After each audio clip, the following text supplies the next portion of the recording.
So, let's talk about some games that are coming out this month. Like, we picked 2 games that stood out to us. Well, stood out to me, and there was actually one game that came in the tail end of last month. So, actually, let's talk about that one first. Valkryie Elysium. It's part of the Valkryie Profile series. For people that don't know, started on the PlayStation.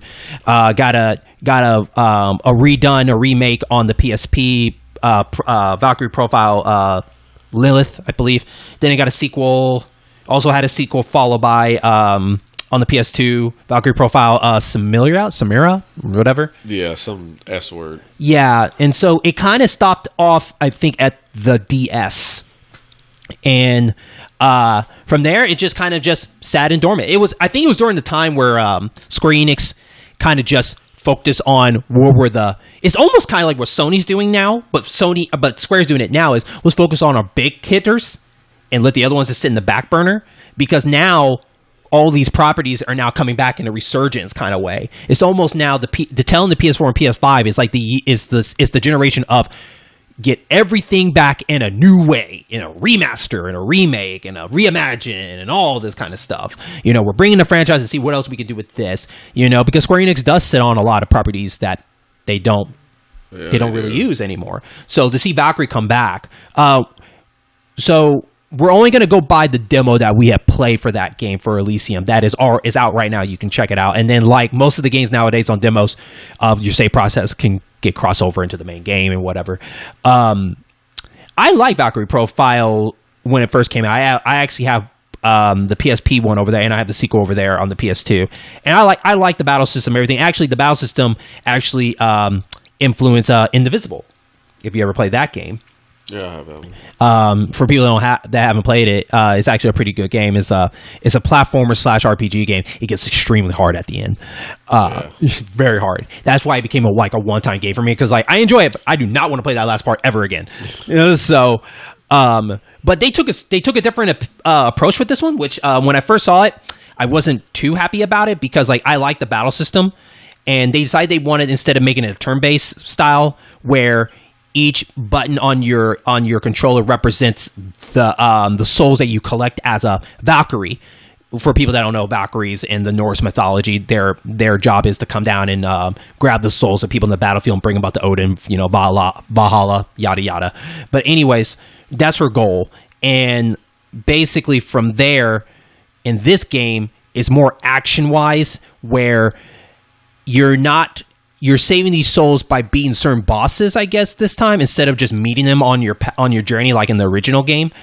And when I first saw it, graphically, I wasn't really impressed by it, because the way they did their shade in the game was kind of and the way the trailer showed the gameplay, I was not very excited about it. I'm well, you feel like every other action RPG game now, and I really wanted you to be different from everybody else. That's what made Valkryie Profile stand out, because his battle system was different in its own way. But in this game, they kind of changed it up. And so I played the demo, and you played the demo too, and we got around the same area. And so I like the action. What they were trying to do. I like the combos. I like the lash or the leash you use. You could pull people. You could pull yourself to them and fight. I like that. You can level up your weapon, or you can level up your skill tree per se, and you get new moves as you're going with it. I like the fact that actually, it's funny. I like the overall surrounding area. I just don't like the art direction of the characters per se. I just don't really like it. But the tutorial screwed me, where they do this thing which I wish RPG games stopped doing, or tutorial games, is they want to give you everything to show you what this game's all about, and then after the tutorial, they take everything away, and then here you go, have fun. So Metroid. So except you didn't. Okay, yeah, that is true. That's 100% true. You're right. The difference, though, I say for this game compared to that game, is Metroid is more about exploring. Just exploring around in this more of this mysterious, dark place that can be scary and everything. Valkyrie is a game you're supposed to be kind of going around, killing enemies, slashing around and everything like that. And I feel like taking away that stuff early on didn't make sense to me personally. I wish that was something I learned on the way there as I played the game normally, instead of just giving it all to me in one tutorial and then you take it all away. And they took a chance. Maybe they was trying to get you into the game. And so they showed you what you look like fully powered. And then they wanted you to work back up to that. Now, I know there was a couple of games that's done that before. I don't really care for that. I wish they'd just give it to you slowly. But, I don't know. It works for some people, I guess. I guess for me, the one thing that did take away from me is your souls. Because in the tutorial, they give you the 2 souls. You can get an archer and this heavy sword person. And it was cool because I like the fact that, like, hey, these guys can take care of these enemies. And while you take care of this, in which, nope. Not to throw a con in there, but it's a heavy con. The game can play off really easy because of that. It can make the game very easy and kind of boring.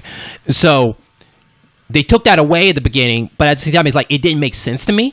I felt like that is more like, how about you just throw me in the main story and you give me a tutorial as I'm progressing in the story, instead of just go separately in this, and then you throw me in the middle of back to the beginning with nothing, and now I'm starting from way up again. It's like, no, I'd rather be learning and getting better as I go, instead of like, here's all the cool stuff we want to show you, and now we're going to take it away. Because at least in Metroid, yeah, you had everything when you started the game, but that was the story of the game. It wasn't more like you were going into a training room, and they show you all this stuff, and then you leave, and like, okay, we're going to take all that stuff away. Good luck out there.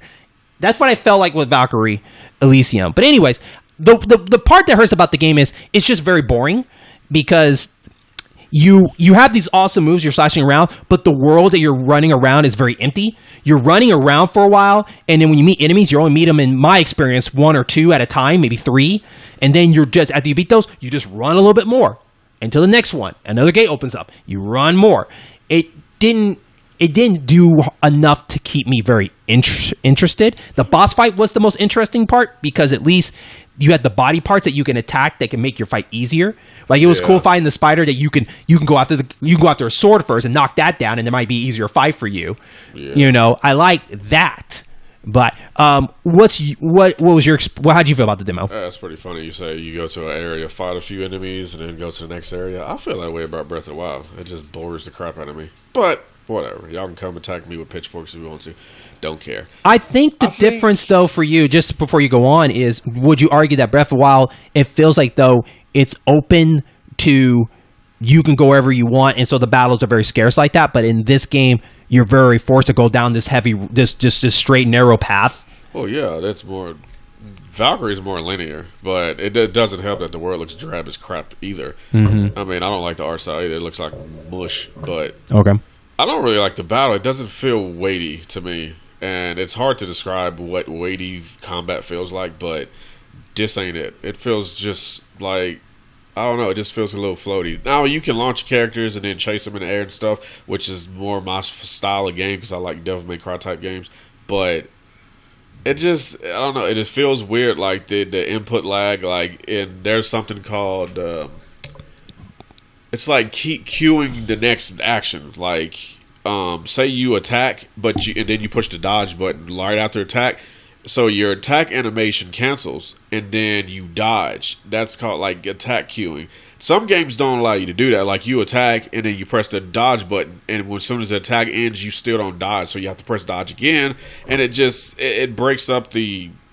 It breaks up the flow to me, and I don't like that. And it feels like that, like it doesn't have attack queuing. And the magic in the game seems lackluster as crap. Like, it doesn't really work so much for me. Not that lightning bolt that that didn't do the job for you. I thought it was pretty cool. It does next to nothing, honestly, to me. I forget, I don't know how to say their names. The gun something, I don't know. The little souls you use, they are okay, but like you said, I think they could just take over the game. And the hook is cool, like the little whip shot or whatever you got where you can go to enemies or go to different places. And I kind of like that they tried to incorporate some stuff to do like platforms. Like, there's one part where you have to use the ice powers or whatever to make a platform go across. I like that they tried to do that, but that's the best use of magic instead of using it against the enemy. And that's not a good thing. Mm-hmm. Like, I like magic to be what magic's supposed to be in games, and most games can't get that right. And this doesn't get it right either. So overall, I didn't care for it so much. Yeah, I think if they put a little bit more, a better pace in the game, especially because that first level was pretty long. It was a very long level. I thought it was going to be kind of like honestly. Maybe tutorial. by 15 minutes. I thought it was going to be a 15-minute level, and it felt like a 30-minute level. Especially since they're trying to teach you stuff. I thought it was going to be like short. Because they were like, oh, push this to do that, and push this to do that. Usually when they do levels like that, it's like short, or they put you in a little training area or something, and then they send you to the first level. But this is the first level and the tutorial. So it felt even longer because you had to stop and read. So yeah, and one thing I didn't understand the flower thing. You know, the flowers they wanted you to pick up at like kind of like at the beginning just to tell you, because I guess the flowers are there to tell you there are souls, and they're supposed to tell you like little stories for each one if you collect the blue rose. But like that's cool. But I also felt like that they should be something worth getting out of it. Like, am I getting it? Are you saying I'm getting it so I can just know more about the lore of the world, or what is it trying to tell me? It might be a thing that they're trying to get you into the lore, but it's not necessary for it or a demo. Like, I don't need to know the story for the demo. I might not even get the game. So it could really just hinder the game or hinder the demo if you do stuff like that. I think they should keep that completely out.